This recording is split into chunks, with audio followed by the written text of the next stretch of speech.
Hello and welcome back to another episode of Drug Cultures. I'm Sky Hawthorne. This is my show. All opinions expressed here are my own, as is all of the music. As always, nothing I say on this show should be taken as medical advice. I'm not a doctor. I will not recommend that anyone take any drug for any reason. All of the content expressed here is for the purposes of education, entertainment, and occasionally harm reduction. Today, I am so excited to welcome to the show the best-selling journalist and memoirist Susannah Cahalan to talk about her latest work, an incredible biography called The Acid Queen that tells the story of famous acid guru Timothy Leary from the perspective of his wife, Rosemary Woodruff Leary, who was intimately involved not just as Leary's great love, but as a sort of psychedelic matriarch, a grounding presence in a world increasingly unmoored from the dominant strains of American culture. And actually, this description does a bit of a disservice to the book in front of me because it's really Rosemary's story, not Tim's. Timothy Leary's story has been told to death by many people far more knowledgeable than myself, but for those of you who don't know, he was the Harvard psychology professor who became famous as a psychedelic evangelist and sort of professional media provocateur. If you've ever heard the phrase tune in, turn on, drop out, that was Tim Leary. He was a countercultural icon who spoke to an entire generation, telling them to think for themselves, question authority, and maybe take copious amounts of LSD and marijuana while they were doing it. He became a political lightning rod as well, making an enemy of the Nixon administration. He was arrested multiple times, and even, as we'll talk about more later in the show, spent some time in jail. He really was the most famous person in psychedelic history, and many modern historians of the psychedelic movement place the blame for the stigmatization of these drugs squarely on Leary's shoulders. Which is part of what makes this book so remarkable.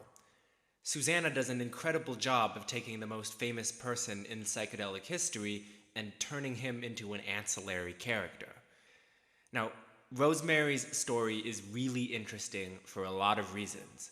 She's a woman of contradictions. Like, in some ways, she's this feminist icon, specifically if you subscribe to a sex-positive vision of feminism in which her open embrace and advocacy of free love, disdain for repressive sexual norms is a revolutionary act. But in other ways, not so much. Like, if you turned this book into a biopic, it still wouldn't pass the Bechdel test, I think. Through no fault of the author, I should clarify, because the story itself is a story of a woman who, from her childhood relationship with her father, who was a magician, subsumes herself completely in service of charismatic magic men. She left relationships when the men turned abusive, sure, but she never seemed to break the core pattern of dissolving herself in service of these charismatic men. Through its steadfast devotion to telling Rosemary's story as completely as possible, I think one of the best things about The Acid Queen is that it portrays the hard limit of the so-called revolutionary potential of the counterculture. Drugs like acid and mushrooms were certainly an atom bomb dropped on sober cultural conventions, and the beatniks and the hippies who took these drugs certainly used the altered state that they induced to dramatically reinvent the way they lived life. Tim Leary warned his devotees against engaging in politics, against participating in social institutions, told them to drop out of school, quit their office jobs. Hippies famously didn't trust anyone wearing a suit. And yet so many of the patterns that existed in the 1950s middle-class white picket fence America simply continued to exist, just psychedelicized. Women were encouraged to participate in free love, but someone still had to do the dishes, and it wasn't going to be the men. And if a woman struggled with fertility, as Rosemary did, that was seen as a personal failing on the part of the woman. Communal living environments like Millbrook, which started as a research center and slowly dissolved into a psychedelic Lewis Carroll funhouse, were plagued by the exact same misogyny and racism that you'd find in the outside world. And of course, don't get me started on Timothy Leary's homophobia, the story of his friend and research partner Richard Alpert, who went on to become Ram Dass and write Be Here Now, is a well-known strand of psychedelic history. Yet, less discussed is how Leary kicked Alpert out of Millbrook because of his affairs with men. Now, you bring this up and you'll often hear, oh, it was a different time. Well, yeah, but this is a man whose whole thing was open-mindedness and provocative challenging of the status quo. This is a man who famously said, "You are only as young as the last time you changed your mind." And yet he seemed to struggle to have his mind changed about anything at all. He wanted to be the one changing minds.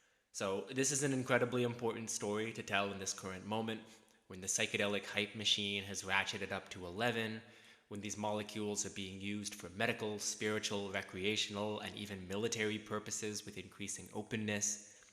It's a necessary historical document, it's a compelling page-turner, it's a heart-wrenching tragedy, particularly the parts of the book that detail Timothy's failure to nurture and support his children as their lives began to fall apart. I cannot recommend this book highly enough. I am so pleased to welcome the book's author, Susannah Cahalan, to the show after the break.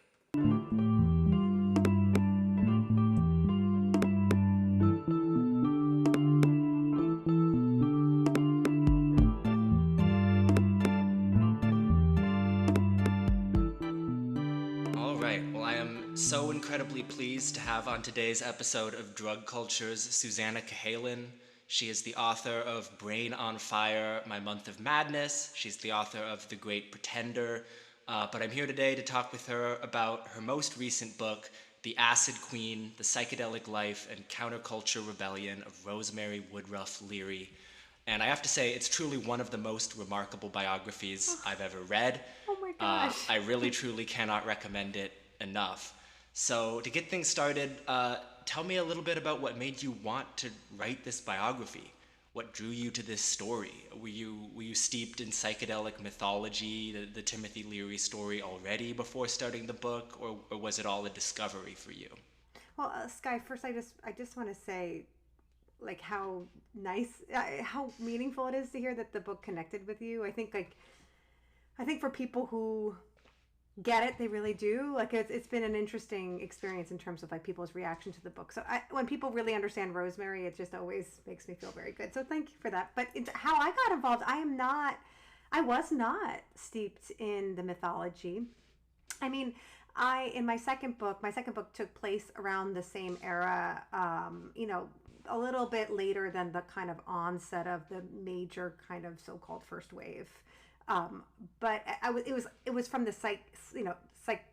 psychological, psychiatric perspective that I was kind of, I had an eye on psychedelics, but it was kind of like from that perspective, right? From the psychotomimetic perspective, because I was very interested in psychosis because of my own personal experience with psychosis. So it was a very intellectual interest, let's just say. It was removed. And so I had written a bit about LSD, about ketamine in my prior two books, just a little bit here and there. And Humphrey Osmond showed up, and the kind of rubber hand delusion in ketamine therapy showed up. And I was just interested generally in psychedelics because I was paying attention to what was happening on the medical side in terms of psychiatry's view of psychedelics. So that's where I came from. So it's like kind of the opposite of the mythology in a way. And obviously when you start going down the rabbit hole of psychedelic history, Timothy Leary becomes, you can't help but, encounter Timothy Leary's name. And so I started to do just some fun perusing through the archives at the New York Public Library, which are 400 bankers' boxes worth of material, and were very overwhelming and kind of an absurd experience going through that. And at the same time, I became aware of this other archive that was also housed at the New York Public Library, but had far fewer people going through it. It was basically untouched when I first started going through it. And it was only 23 boxes. And it was by this woman named Rosemary Woodruff Leary. And once I read her memoir was unpublished at the time that I started this project.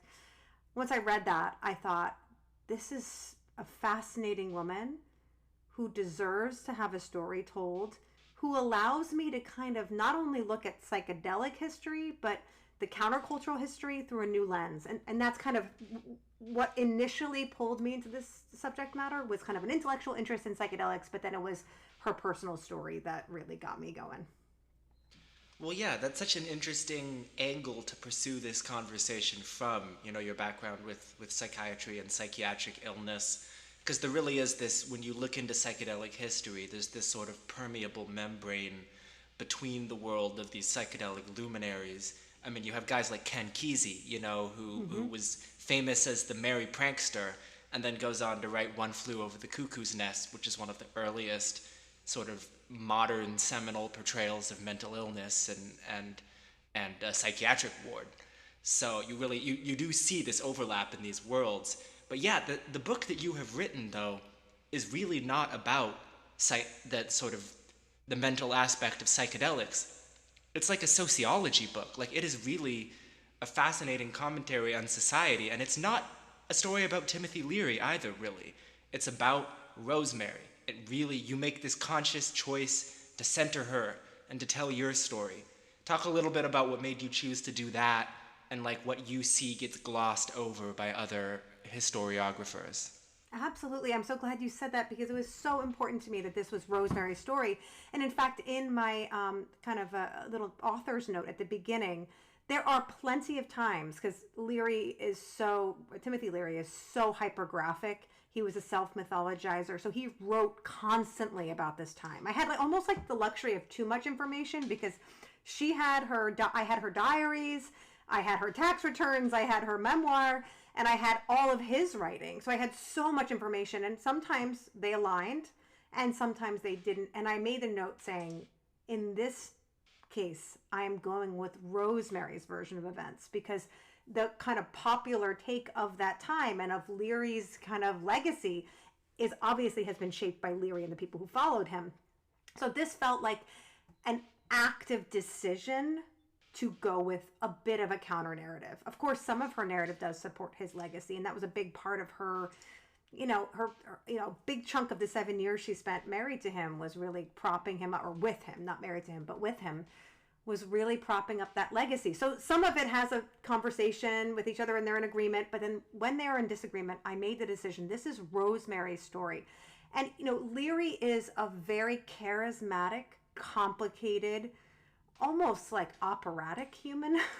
His story is so tragic and disturbing in so many ways. And I really didn't want his story to overshadow hers, because hers is a little bit quieter, though it's operatic in scope as well. And she's very much a Zelig figure, but she is not the person that is typically given a biography, right?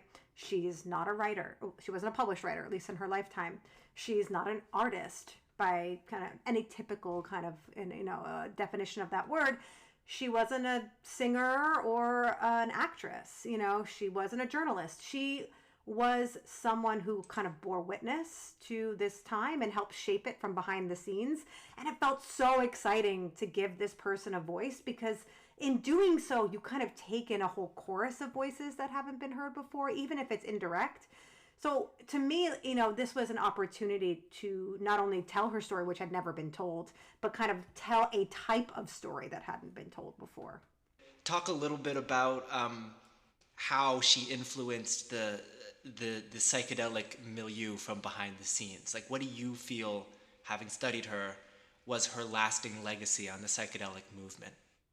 For me, of course, she, there was the idea that, she was helping write some of Leary's best work. Like, I love High Priest. It's one of my favorites. And she had a heavy hand in that book. And kind of the politics of ecstasy as well.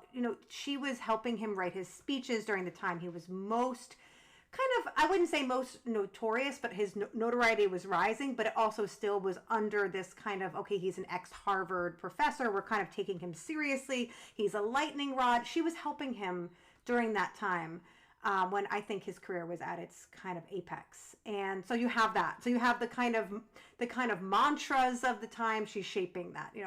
One of my favorite one was "Come Together, Join the Party," which is she came up for Leary when he was running for governor, and that John Lennon was going to write the campaign slogan song, and he ended up using Rosemary's "Come Together" later for his own song when Leary was imprisoned and the governorship was not going to happen for him. But so it's kind of a fun example. So there was that layer. She also helped style him. So before Rosemary, he was still wearing the kind of tweeds and the leather elbow patches. He didn't quite look the kind of role. He was considerably older than his acolytes. Remember, he was an old man to the hippie movement. He was not of that generation. She helped reframe him by the way he appeared. But I think in a deeper way, in a more lasting way, Leary was a very big proponent, along with Ralph Metzner and Ram Dass, of set and setting, this concept of set and setting, and they had written about it in the Psychedelic Experience, and that was a major seminal text. But Rosemary actually embodied that in her day-to-day life. She was someone who shaped the experience of psychedelics in a way that was very, it was extremely well thought out. She was thinking about everything from how the person felt. People described her as a very warm and stabilizing influence on them during the trip experience. But she also had arranged literally the colors of the couch cushions, what you were eating. She would cook grounding foods. When you were coming out of that, she was there to kind of, she didn't use this word at the time, but there was definitely acts of integration that both Leary was involved with and she was involved with, in having people write about their experiences. She was the one who dealt with people who were having bad trips. That was not Leary's. Even though he wrote about it, he was not doing that. So I think, people who described her, who even before she was really deep in the psychedelic world, they said her art, was elevating the world. And that was what she was doing for the kind of psychedelic experience, was she was elevating and helping to kind of channel it in a positive direction. She wasn't trying to kind of overpower you and guide you in a kind of, but traditionally kind of masculine way, like we're going to go towards ego death. It was more like she was creating a cushion around the experience to make sure that there was no harm done. And I think that concept of set and setting, is one that endures today and is extremely important. And so I think kind of subtly, Rosemary and women like her doing that work behind the scenes have a lot to do with the way psychedelics are being at least attempted to, being incorporated into the medical model now. Yeah, set and setting, I think, is a very important thing that she contributed, and also one of the parts of the book that I was really taken by was the sort of end of her period at Millbrook, and then when she was with the Brotherhood of Eternal Love in California. You start to see this almost Didion-esque depiction of the dark underbelly of the psychedelic movement. Sexual predators, neglectful parents, sort of narcissistic abuse. Yes. And you see this Rosemary sort of trying to fight against this, but also at the end of the day, just being a human being and not really being able to change sort of what's happening to the world around her. And you also start to see the very patterns that the hippies were ostensibly trying to escape from recreating themselves. These were their worst enemy was the white picket fence, middle class, nuclear family, whatever, and yet they're recreating a lot of the same gender relations and patterns of authority. Talk a little about that. Oh yeah, that was some fascinating. I mean, and that started at Millbrook, when Millbrook really started to dissolve, because it was seen as this place of kind of communal living. We're going to experiment with the self in order to, and change the self through ritualized psychedelic use and religious kind of awakening. And in changing the self, you will change the world. That was the idea. But as Peggy Hitchcock, who was a major part of this movement, who passed away last year, and I got to interview before she died, and who was she's a socialite, big money woman, but really was a connector in the kind of art and psychedelic world, and very important figure who's not well known, but should be.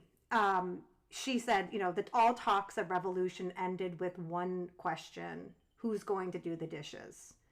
And that was the case. The women were always the ones cleaning up, They were the ones expecting to make dinner. Rosemary described Leary really ultimately as a very traditional, which I think she said like pork chops kind of He guy. wanted to be married in a true mashed potato, pork chop, Yes. dinner on the table kind of way. I wrote that quote down. Exactly. She had such great lines, and that was true. He really did. Another line of hers was he would put out his hand and expect a martini to be placed in it. He had that kind. That's who he was. He was born in 1920. We have to remember. This was an old man with some old sentiments, and But that said, that kind of hierarchy wasn't just in his generation. It was of that hippie generation too. Yes, gender equality when it comes to sexuality, but not when it comes to doing all the hard labor of care that is typically associated with women. And that was 100% seen in massive display in Millbrook. And then, during the course of their relationship, it was always unequal. And, he had a real snobbery about the fact that Rosemary had never graduated high school. She dropped out of high school to get married at 17. And he very much, at various points, kind of taking her words, and you could even argue stealing ideas from her, but also denigrating her intelligence. So it was a very complicated and sometimes abusive relationship going on. But also kind of some of these imbalances were reflected in the actual greater kind of revolution happening outside of it. This was seen even in the Black Panthers when Rosemary was in Algeria with the Black Panthers. This was seen in the Weather Underground. This seemed to be a pervasive problem in society at large, but in kind of the new left and the hippie movement at the time as well. Yeah, well, I want to talk a bit more about the Black Panthers and their time in Algeria, but before we get to that, I want to ask one more thing, which is about Rosemary's fertility. That plays a huge part of the story for many different arcs of their relationship, is that he doesn't see her, Timothy Leary doesn't see Rosemary as being a real person even if she can't bear his child. Talk a little bit about that and what you learned about that in the research. That to me, and ultimately, one of the many reasons that they break up, I think that was the primary one. But Rosemary was born with an abnormality in her uterus, which is what's called bicornate uterus, which is a heart-shaped womb. She didn't know this for a good bulk of the time when she was with Leary. But Rosemary represented, or was intended to represent, the divine feminine. So he, the yin and the yang, he was the kind of uber masculine. She was the divine feminine. They were coming together as mother and father of the movement. But mother, to have that designation, Leary felt that she actually needed to have a child. She needed to be fertile. And that's something that she struggled with because of this unknown bicornate uterus. And she blamed herself. And it's really kind of also, I think, reflective of a lot of wellness fads, new age wellness fads, where there sometimes can be a blaming of the person with the illness, as saying, you brought it on yourself. Maybe it's, negative ideas, or, there's a lot of kind of issues surrounding that were reflected in Rosemary's journey with her fertility issues.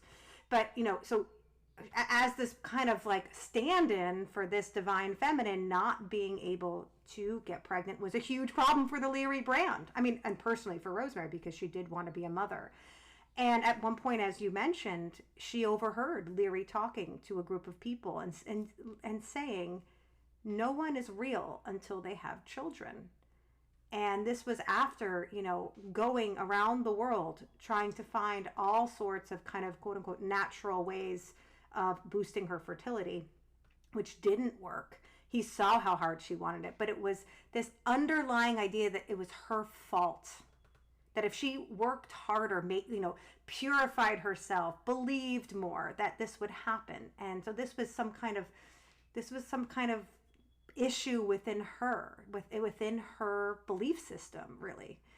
And that, I think, also further kind of represents this hierarchical, very gendered dynamic between them, because he could not accept her unless she represented the kind of ideal female form in his mind. And she couldn't really, at that time, accept herself either. So it was both of them who were engaging in this very dangerous game.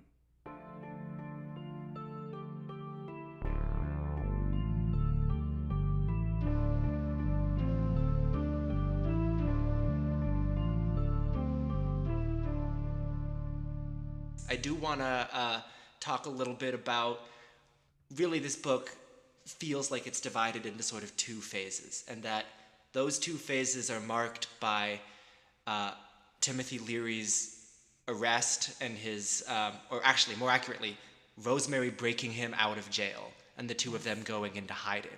So talk a little bit about how that happened, why he was in jail, and then also Rosemary's choice to break him out and go fully into hiding on his behalf. Yes. So, as I mentioned, Leary ran for governor against Ronald Reagan. And prior to that, he had had an arrest or two. One major arrest at the border, and then there'd been many raids at the Millbrook house. So he was a target. Rosemary believed that their lines were bugged and that they were being targeted politically even before he ran for governor. But after he ran for governor, it's very clear from what we know about Nixon's paranoia and obsession with the New Left, which he believed Leary was kind of the head of the New Left, along with, the targets were the people who were actually involved in his escape. It's funny. It's like he was paranoid, but he also wasn't, But in many ways, people attribute the quote, "the most dangerous man in America" to Nixon, saying it. Actually, Nixon did not say that about Leary. It was actually a governor who said that about Leary. But the sentiment was there. Nixon really saw Leary as a threat to an existential threat, and part of it was because you have to remember it's Vietnam, and he is speaking to especially when there was a draft going. He was speaking to these young men who were being drafted, and he was saying, turn on, tune in, and drop out. The whole idea was you don't have to play this game. And I think that was a real threat. I mean, it really was. I think because of now we can see some of that rhetoric as a bit, I don't know, cheesy. But at the time, it was seen as really dangerous. And so when they were arrested yet again, now, Rosemary and Timothy were also extreme. Talk about the hubris. They were very sloppy. And they got arrested in Laguna, and once again on trial. So they're facing, they were facing 3 different trials, and Leary was convicted and faced, 10 to 30 years in prison for a couple handfuls of marijuana and LSD, though LSD had only recently become illegal in California. So it was really the weed that was the major problem. And he was, it was not a joke. He was probably going to spend the rest of his life in prison, at least from how he was seeing it then. And they appealed, and the appeal was denied. And so he was desperate. And he was also getting extremely paranoid and kind of decompensating behind bars, which, as you can imagine, he would. And Rosemary became his eyes and ears. He trusted very few people during that time. Rosemary had done prison time for him when she went in contempt of court in a grand jury about... Which in and of itself was a really amazing passage of the book, because you get the sense she's doing this jail time for him, and he's doing interviews with Playboy magazine, yes, talking about how an LSD session can give a woman 200 orgasms. And it's like... that's when you really start to see, oh, this guy might be a little out of touch and self-centered. Yeah, maybe a touch. Yeah, he talked about, having this amazing locking eyes with a blue-eyed woman. And Rosemary's eyes were brown, while she's sitting in prison for him. But as the tables were turned, he really relied on her. She was the person that he could trust. And so she became the computer. And she also became the linchpin among a man named Michael Kennedy, who was a famous lefty lawyer who represented pretty much everyone in the New Left at the time, and was probably really Reagan's number one enemy, if you could say. Which one's the number one enemy? Probably Michael Kennedy was, not Leary. But she connected with Michael Kennedy. He started helping Leary both above and underground, and connected him with the Weather Underground and the Black Panthers and the Brotherhood of Eternal Love. And through this trifecta, they were able to raise $20,000 to pay the Weather Underground to help him escape from prison, which is a crazy story that even Rosemary has some questions about how he was able to really pull that off. But he did. He apparently was on he scaled barbed wire and was really strong from playing handball all day and doing yoga. Who knows? He gets out of prison. Weather Underground ferry him around kind of the Northwest. And then he manages to escape with Rosemary first to France and then to Algeria, where the Black Panthers had a compound out in Algeria. And Rosemary at this time really had no choice but to go underground with him. She was facing 6 months in prison as well for marijuana possession because she was with him at these arrests. And she also just was the person who had all the knowledge. So if she were to get, if they were to get hold of her, there would be a lot of people in trouble, not just Leary, but all the major players who were involved with it. So she had to go underground with him. They ended up with the Black Panthers, which was an unhappy cohabitation, to say the least. Eldridge Cleaver, who ran that compound, was not a fan of psychedelics at all. When he had one prior experience with psychedelics before with Leary, and it was a horrendous experience. I mean, he had been in and out of institutional settings and prisons and jails his whole life, and dropping acid once without any safe precautions, I just probably not like a happy, joyful experience for him. And he dropped acid again with Leary and Rosemary, and was, just completely consumed by fear the whole time. And really, it was the beginning of the end for those. And Leary his racial politics were outrageous. He called a young porter, Algerian porter boy, who, this is right after the French Revolution. You can't be doing that. You cannot be doing that. He had he was so naive. He was so, not even naive, ignorant. And Rosemary noticed that. And that's, I think, the beginning of the end of them too, where she saw the limits of his mind and the limits of his character in captivity. Because the Black Panthers eventually do kidnap Leary and Rosemary after, really bad behavior again. They had kind of, people were giving them LSD in shaving lotion bottles, and they were getting naked and running around a Muslim majority country. It was just, again, this behavior. In retrospect, she writes about this with real embarrassment, which is what she should be. They acted in ways that were pretty reprehensible. And ultimately, the Black Panthers had enough of Leary and Rosemary, and they end up kidnapping him. Eventually, Rosemary and Leary are freed, and they escape again. And then like a whole nother series of going into another trap. That's the thing about that time, which you say, it's like kind of, before and after that escape, Rosemary and Leary's relationship does not survive that escape. That's the end of their relationship there, I think. Well, I think you described Rosemary's realizations about Timothy as like the banality of his mind. Yes. And like the belief that LSD could solve everything, could solve all the world's ills. And that's a pattern that you see sort of repeating itself now, where you have people who think they're doing something revolutionary, but the only thing that they're actually doing is altering their own consciousness. And when presented with, say what you will about the Black Panthers or whatever, they were actual revolutionaries. 100%. And you see really an actual revolutionary movement meeting an ego. And, without their drugs to turn the people on, you realize that they're just two human beings with egos. Timothy Leary, did he turn himself in? So Rosemary and Timothy, they break up after Rosemary goes through fertility surgery, and he's arrested again during the night they're supposed to conceive.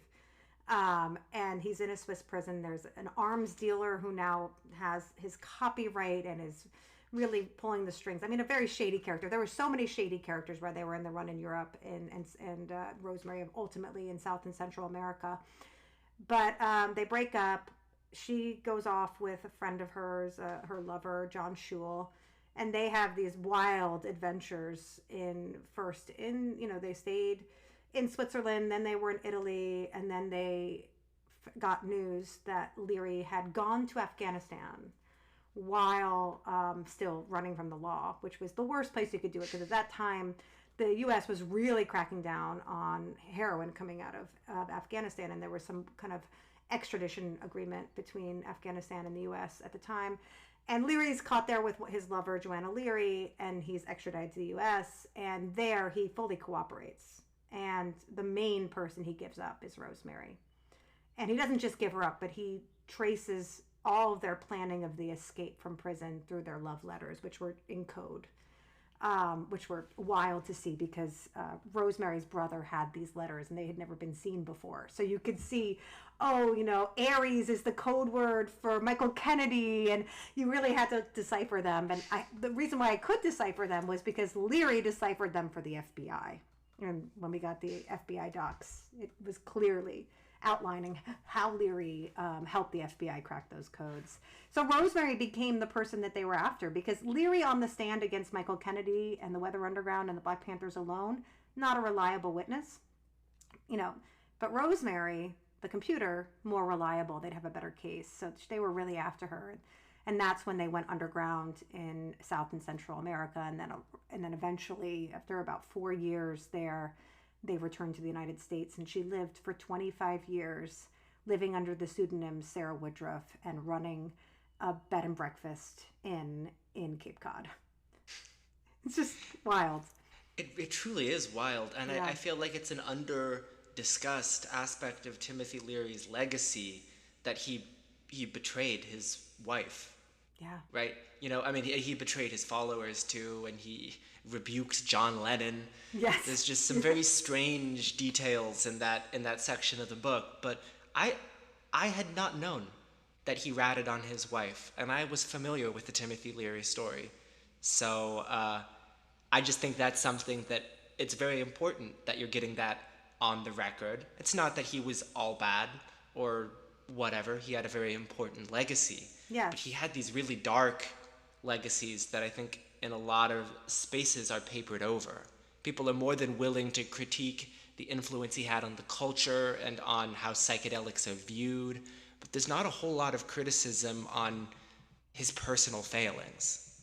Yes, and I do think that, as I really do like that you said that he's not all bad, and I really tried very, very hard not to just paint a negative picture of him, because it's very easy to do that, because some of the things are so egregious that they do overshadow some of his very positive sides, because he was a brilliant person who saw a lot of things coming, including saying one day there will be departments dedicated to the study of psychedelics, and people thought he was crazy. And I mean, he did see a lot of things, and I think is an extremely important person. But I also think, just as you said, it's not just a personal life. It's the fact that people do say that psychedelic use dissolves the ego, makes you a more enlightened person, et cetera, et cetera, et cetera. And the fact is, when you look back at the people who are the figureheads of the movement, very few of them fit that bill. And I think that that's an important discussion to talk about the limits in terms of what these substances can do for that kind of change in the human, in the kind of human behavior and in psychology. I think it's very important to look at that head on, even if this is just one small slice of the puzzle, the whole kind of, idea of like how this changes people. We have to look, I think, deeply at the people who represented it and see how they behaved in their lives, because so much of the rhetoric around psychedelics is that this can change your mind, this can change your selfhood, your way you relate to others, the way you relate to the world. And we should look at the people who use them the most, we're the faces of it. And there's been so much discourse in the modern, really since Trump's election, of right-wing psychedelia, of the ways in which these substances can be embraced by people whose values would seem anathema to what we associate with the psychedelic movement. And so that's why I think stories of this first wave of counterculture psychedelic use are so important, because they show, oh, it's just people. It is just people, and sometimes people have shitty opinions. Right. And so, yeah, exactly. And you know what? Psychedelics aren't necessarily going to fix that. They might for some people, but it might for some people. I would argue if you're a very shitty person going into a psychedelic experience, I don't know. Listen, my opinion is I don't think it's going to change you in that way, in that profound way. I think I'm someone who is a supporter, I think, of the Stan Groff belief that it's an amplifier, and that it does amplify what you're bringing in. So I think if you were a crappy person, it might just make you a crappier person. Maybe. Yeah, I think that seems likely. Although there are every once in a while you hear stories about the neo-Nazi who took MDMA and realized his beliefs are toxic. You know, you do hear stories like Yes. that, but they're not necessarily the norm. Right, exactly. And I'm always have a question mark about those stories too. But listen, I don't want to present myself as too much of a naysayer, because I do believe these are profound substances that should be taken seriously. And I think that some of the ways that they're talked about I don't love, but I do think that they're very important and they're very powerful. And that's part of the reason why I do like Rosemary's perspective too, because she acknowledges that power. She acknowledges the shadow side, that there could be, and sometimes is, a downside to anything that's that powerful. You're taking a risk. Whether that risk is big or small is really dependent on the individual. But I really do like that very circumspect, balanced perspective that she definitely has towards the end of her life, more so than at the height. Though still then, she always, and this is really interesting, you do hear this a lot now, repeated, especially actually weirdly in like the toad smoking world, but the idea that it's Tolkien's ring, that it's the ring, like psychedelics are the ring, and you get closer to the ring of power, and that's something you hear again and again. She said that, and I think that there is something to that, with at least the hierarchical imbalance of who's dispensing it, who has it, who doesn't, the vulnerability, the susceptibility, and I think that she had her finger on the pulse of that long before that was really being talked about in that way. Do you talk about personal experience with these substances? Is that something you feel comfortable talking about? I'm not like a huge psychonaut. I'm always very careful to be like honest. Like because of my condition, I have to be very careful what I say publicly about, like, what Of course. but my experiences are, just because people who've had psychosis tend to relate to my story, and I'm very careful about talking about that if you're comfortable. But I'm not like a huge psychonaut. And Yeah. I mean, I love psychedelics. I love talking about them. It's something that I'm very careful about myself because of my experience with psychosis and my strange brain. So I'm very, very, I'm very much on the extreme Rosemary end of psychedelic use, if you know what I mean, in terms of like her later life, being very careful. No, I get what you're saying, and that's closer to how I personally relate to these substances too. I know people who take them several times a month, or take them to go to perform with them, and I'm a little bit like, okay, give me a couple years to process that. Yeah. I think that's the wise move. I think you have a real respect for not only the substances but your own brain. Yeah, you gotta. Yeah, in my opinion. You need that thing. We need this, So I have too much of a respect for both things to treat them in an idle fashion, or to kind of like be like, fuck it, let me just like throw caution to the wind. I also have 3 children, so I have to be extra. I can't, I just have to be careful. Of course. Yeah. Of course. So how has this book been received by the I world? think it's funny. Like, I think because like it's a pivot for me in terms of into the psychedelic space, it's been funny and fun to see like some people are on the journey with me, like whether or not they take psychedelics or not. And I've had this experience with a lot of women of this era who grew up in this era coming to me, and they're like, I've never done psychedelics before, but I related so deeply to Rosemary.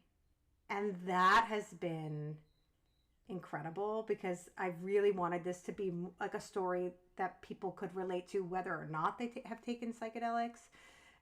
In the actual, like in the underground, people who I've interviewed, I also have had really wonderful conversations with a lot of women who maybe were never public about their psychedelic use, who have come and told me their own kind of Rosemary like stories, and that's been awesome. But I do notice, I think that the way the psychedelic industry is working now, there is a hesitancy to look back.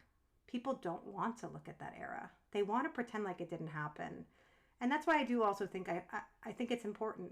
I think you feel the same way. I think we need to look very squarely at that past, to make sure we're not making the same mistakes, because you're seeing, as you said before, the jargon around psychedelics can fix everything is back. It's back. It's here. And I think there was a little bit of a course correction in, 2023, 2024 after the FDA didn't move forward. And I think there was a little bit of like okay, we have to just like tone down the rhetoric. This is after the FDA rejected MDMA-assisted therapy for PTSD. I think that had a chastening effect of a bit of that kind of grandiosity, but you'd still see it. You still do see it. And I think that looking very squarely at that past from different perspectives is really important to moving forward honestly and productively. I couldn't agree more. And I also think it's not just about learning from the past mistakes, but it's also learning even from the past successes. I think that's something doesn't, because these molecules did become associated with a counterculture that was squarely anti-war, for example. And now we're seeing that that's not so much the case, to the point that we're talking about giving MDMA to active duty soldiers, which is like, I'm a big supporter of its use for PTSD, but if we're talking about actively applying it so that people can get back to war sooner. Well, that's a little sinister. That's so sinister. You're right. And I think like that kind of hacking of the mind that's starting to happen with this is like, it's kind of going back to like MK Ultra experiments of like, like it's so interesting, the past repeats itself, obviously, we don't really move forward, I guess. But yeah, I mean, just to be aware that these subjects were kind of in the ether talked about then, it's important, and so but I have noticed that if you go to conferences on like kind of psychedelic conferences, there are very few conferences on the past. It's all forward looking. I think it's probably more profitable to look forward because there are a lot of promising things going on, but I think it would be wise for the people kind of charging forward to take a second and look back a bit. Well, that's a beautiful sentiment. Did you have anything more that you wanted to say about your work, about this moment? No, I just want to say thank you so much for your kind words about my book and for engaging with it as you did. I loved writing this book, and I feel like the people who get it really get it, and I just can't thank you enough for really, really reading it and enjoying it. Of course. To all the listeners of Drug Cultures, I strongly recommend The Acid Queen. Go find it in your local bookstore, buy it online, get it from a library. It's a great book. I learned a lot. Susannah Cahalan, thank you so much for coming to Drug Cultures. It was a pleasure. Thanks for having me.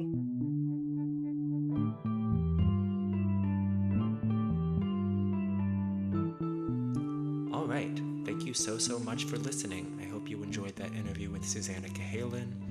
As always, if you enjoyed what you heard, give us a follow on Twitter. My handle is @DrugCulturesPod.